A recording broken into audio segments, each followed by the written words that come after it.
Global reserves just hit the lowest level since 1992, and somehow nobody is freaking out. There is no breaking news, no frantic commentary on cable news, and no market panic.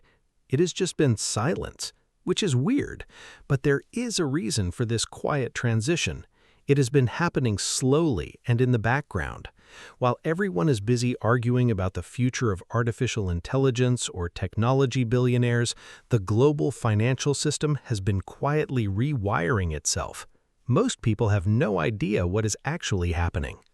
To understand why this matters, you first need to look at why being the global reserve currency is the secret weapon of the United States. While reserve currency status might sound like something that only matters to Wall Street bankers, it is actually the invisible engine behind the American economy. Being the reserve currency means your currency serves as the backbone for the entire global financial system. Every other country needs your currency to do business. If countries want to buy oil, settle trade, or pay international debts, they need dollars. Consequently, countries are forced to buy U.S. bonds and hold dollars in their reserves, which gives America access to the cheapest capital on earth.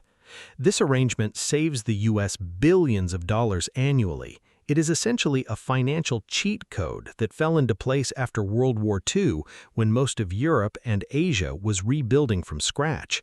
The U.S. was one of the last major economies standing, so the dollar became the default. For over 70 years, people assumed this was a permanent reality, like gravity or taxes. It is not. For the first time since World War II, alternative options are finally emerging, and the mathematical data tells the story. In 2000, the dollar made up 71% of global reserves. By 2010, it slipped to 66%. Today, it has fallen below 58%. Every major crisis has pushed this trend further. Following the 2008 financial crisis and quantitative easing programs, central banks began questioning their heavy concentration in dollar-denominated assets. When the U.S. imposed sanctions on Russia in 2014, countries started wondering what would happen if Washington decided they couldn't use dollars either. This kicked off a push to build alternatives to the dollar and the entire U.S. financial infrastructure, giving rise to systems built from the ground up to route around U.S. dependence. The turning point came recently when the U.S. and its allies froze roughly $300 billion in Russian sovereign assets and cut Russia off from the primary messaging network that runs international banking. Regardless of the political merits of that decision, it sent a clear signal to every central bank on Earth.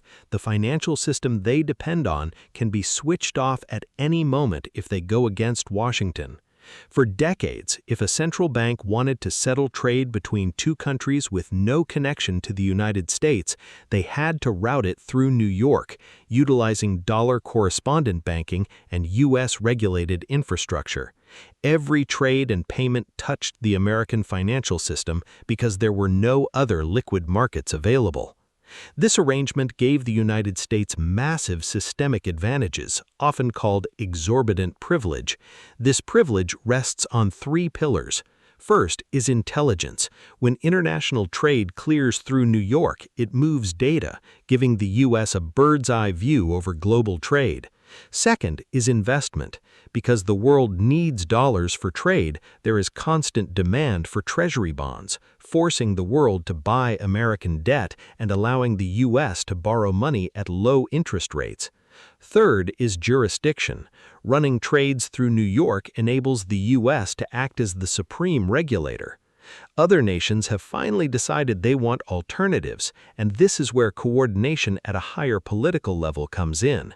The BRICS group of emerging market economies has expanded significantly, now representing more than a quarter of the global economy and nearly half of the world's population. These countries are actively building alternative infrastructure to operate outside the old rules.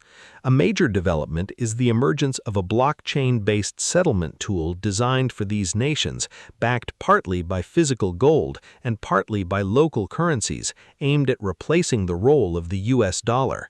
Additionally, new cross-border payment platforms allow countries to trade directly with each other, bypassing New York correspondent banks entirely.